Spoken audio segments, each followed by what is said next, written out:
like it's kind of a lot. Especially considering we have work tomorrow.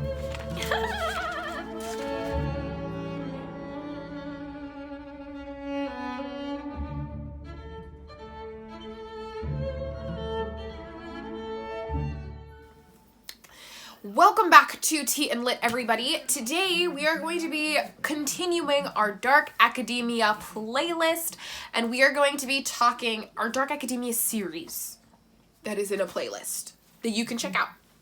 And today we're going to be talking about artists and musicians. I'm very excited about this. Very, very excited because I just think this is such a fun topic. Honestly, I do. All of these are considered like classic artists, classic musicians. None of these people are modern. I think the most modern person on this list was from the early 1900s. So none of these people are like super modern. And yeah, they have a variety of art mediums. For the artist and the musicians composed a variety of types of music.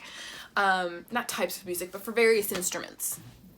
So the first one is Claude Monet, and he is a painter from France.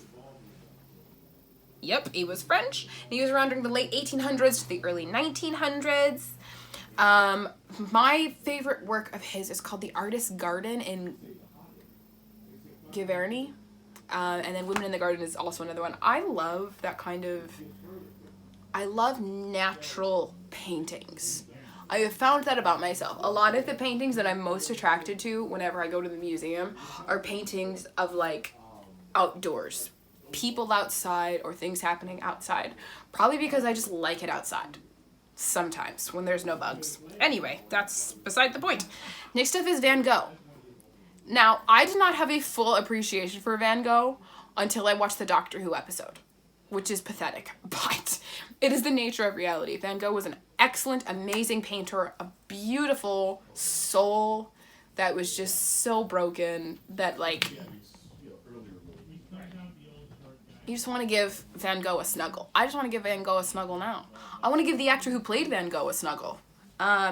Anyway, he was around in the late 18th century, 1800s, not 18th century, the late 1800s, and he was Dutch, and he definitely lived a tragic life, but he was so talented. You'll know him by his self-portrait with the bandage on his ear, and also Stormy Night, which was quite the phenomenal painting. And if you have the opportunity to watch the Doctor Who episode with Matt Smith, I would highly recommend it because it may be my favorite Matt Smith episode. I would say that it's definitely my favorite Matt Smith episode that's not a Christmas special. So, yeah. Anyway. Next up is George Seurat, who is my favorite painter, I think. I don't know, I say that. But he's got a painting Sunday Afternoon on the island of Grand Jetée. He was a French painter in the 1800s, and he's got several works at the Art Institute at Chicago, which is my hometown museum. And I could just, whenever I go there, I actually go straight to his room and just sit and look at this magnificent painting. It's absolutely gorgeous. I would love to take you guys on a vlog to the Art Institute. I think they're open now, but I don't know like what the protocol is, and I take the train into the city, and I don't feel comfortable taking public transport at this season of life. But someday I will make it back to the Art Institute, and I cannot wait to see that painting again. It's so beautiful. Anyway, so, by the way, I'm gonna hope that my brother can put these images up. Rembrandt in the 1600s. I'm going to say something right now because, like, the next several of them are like this. I'm Catholic, in case you didn't know from all of the times that I said, hey, I'm Catholic, and possibly the cross that's hanging outside of my sweater. And so I just think it's important that you know that as we get to some of these earlier artists, first of all, I think they had to paint Christian art. I think that was like a requirement. But also I'm sharing Christian art that are hanging in the churches that I go to. Anyway, Rembrandt in the 1600s, he was also from the Netherlands, much like Van Gogh. And one of the great ones is The Storm on the Sea of Galilee, but the one that is so amazing, that is hanging at several churches, is The Return of the Prodigal Son. It is an absolutely gorgeous painting. I love how dark he painted. Next, of course, is Da Vinci, who was not just an artist, he was an everythingist, a genius, and quite possibly a crazy person, or an alien. I'm not against the idea that Da Vinci was an alien, or at least inspired by aliens. Do you believe in aliens? I totally believe in aliens. Yes, I'm a Catholic that believes in aliens. I wonder how many of us there are.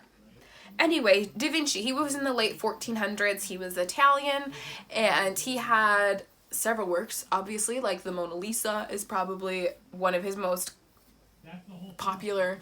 The Last Supper, which has been redone in a million different ways, also very popular. He also did the man something. He did Human Dissection. So, he was quite the character, our dear Da Vinci. Caravaggio, amazing. Also an Italian artist. I think he did more than just art, though. He was a painter in the early 16th and late 1500s. His painting of Narcissus is amazing. And he also did The Calling of Matthew, which is another one that is in a lot of churches that I've been to, which is a great painting to just kind of evaluate what's going on. So you got like the money change table. You've got a hand off in the distance calling to him, and he's pointing at himself while everybody else isn't really paying attention. Anyway, we should probably at some point do like an evaluation of these artists. If that's something you're interested in, I know my brother does art. He does art. He loves art. He enjoys doing art. Drawing is his primary thing. So if you guys ever want to hear more about, he's studied art way more than I have, but if you're ever interested in seeing his art, number one, please write it in the comments, because I'm trying to encourage him to share it. But also, if you're interested in hearing assessments of art, then please let me know, because obviously I'm not doing a very good job right now. But I do have a lot of things to say about lots of art, particularly Catholic art, because that's what I'm most exposed to. Anywho, Michelangelo, of course. You know him as a sculptor from David, but you also know his paintings. He did the Sistine Chapel, which is at the Vatican. He was around in the early 1500s, also Italian. He also did the Creation of Adam, which you'll know from this little hand gesture that also probably inspired Caravaggio. Anyway, don't be weird, Lexi. So yeah, Michelangelo. I have a question for anyone who does sculptures, because I don't really know anything about sculptures. I would say of all the fine art mediums, the one I'm least understanding of is sculptures. But David seems so smooth, and lots of other ones do too, and I'm wondering how they make them so smooth, because I just feel like if you have like your little pick thing and your little hammer and you're trying to like smooth out a line, you're just gonna get two other lines. So I don't know anything about sculptures or sculpting, unless it's like clay, but David wasn't clay. David was marble. I imagine, there's a few busts at the Art Institute, like old Greek busts. I think they were Greek. And I wonder what they were made out of. Because clay, if it's wet, you can kind of smooth and mold. But rock, like marble or sandstone or whatever, that's hard. I just feel like that's so hard to do. Anyway, Frida Kahlo.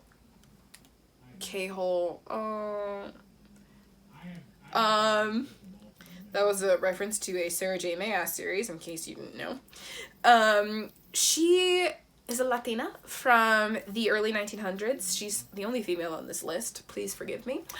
And you will recognize her from her spectacular unibrow and her ferocity and the self-portrait she did of herself as a beautiful woman. The one that I thought was kind of weird, though, was the wounded deer. She put her head on a deer. I thought that was kind of peculiar, but I haven't seen that in person. So I think it's sometimes kind of hard to fully evaluate art if you don't have the art in front of you. Do you guys feel that? Anybody have that feeling? Because you can't get like the full appreciation of what the artist created over a picture on the internet or in a book. It's better in books, I think, than it is in the internet, but I don't think you get the full effect unless you've seen it. At least that's how I feel about A Sunday Afternoon, which is, as I said, my favorite painting of all time. She also did self-portrait with a necklace of thorns and a hummingbird, which is kind of weird. So those are our fine artists. Next are our performance artists. But they're not really just performance artists. They're really just composers. I should probably do like one for other things, like ballet dancers and stuff. Because performing arts include dance. I know this because I danced for years. Anyway, Johann Sebastian Bach, of course, is German, and he was around in the late 16 and early 1700s. I wonder how bad this weather is going to get. Anyway, speaking of Mozart, Wolfgang Amadeus Mozart was around in the 1700s, and he was from Austria. He is my favorite of all of the classical composers. Absolutely love Mozart. I actually listen to Mozart when I do work, whatever, studying or anything like that, listening or reading. I really love listening to Mozart because I think he's the most stimulating while also being comforting. Like, Bach is just a little too intense for me. Mozart is a little bit more relaxing, but he's not so relaxing it puts me to sleep. Does that make sense? Anyway, of all of the classic composers that you should check out, I would say Mozart is up there. Next up is Beethoven, who definitely stimulates me, but he's more like to wake you up in the morning. Beethoven is the one who was hard of hearing, and he was also German? Austria-German. Ludwig van Beethoven, late 1700s and early 1800s. I'm losing steam. This is always the worst. Tchaikovsky, again, these Russian names. I do have such appreciation for Russian plight. The plight of Russians. I appreciate Russian literature. I appreciate Russian music. But I cannot speak Russian, and my mouth does not form the Russian language as well as it forms the Latin-based languages. So, that's upsetting. Do you speak Russian?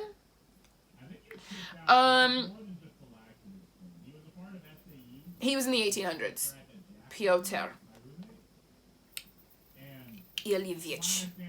Ilyich Tchaikovsky. How was that? Was that any good? Last one is Frederick Chopin, and he was Polish, which is fabulous, and he was around in the 1800s. So obviously all of these musicians and basically all of the artists are from a very long time ago.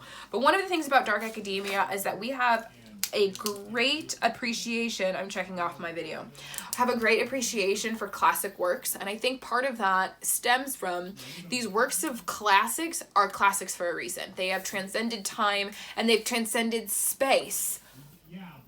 The final frontier. Just Earth. For a reason. All of these artists are communicating essential truths of the human condition in whatever medium they are using. And so that's why we consider them classic works. That's why we consider their works classic works, so we consider them classic artists and classic musicians. And they use a mix of mediums: sculpting, painting, architecture, science, philosophy, piano, cello, violin. In case you were wondering, I tried the violin when I was a child. Piano, I don't like the violin. And if I ever pick up an instrument again, it'll probably be piano. But second would be cello. And if you were a young person and you're thinking, I think I might take up the violin, it's not all it's cracked up to be. The violin feels like an instrument that is probably best doing a solo with an entire orchestra. But the idea of practicing violin for hours and hours by itself, it doesn't sound nice. It's too screechy. It sounds like my voice. Maybe that's why I didn't like it. It sounded like myself. Anyway, those are the artists and musicians that you should check out if you were interested in dark academia. And I will catch you guys next time on the next video in this series, which is going to be sports and hobbies to try if you were into dark academia. Thank you guys for watching. I will see you next time. And do you know what? This is not a comprehensive list, so I don't put your favorite musicians and your favorite musicians, composers, and artists in the comments below, because this is by far not a comprehensive list by any means. Bye!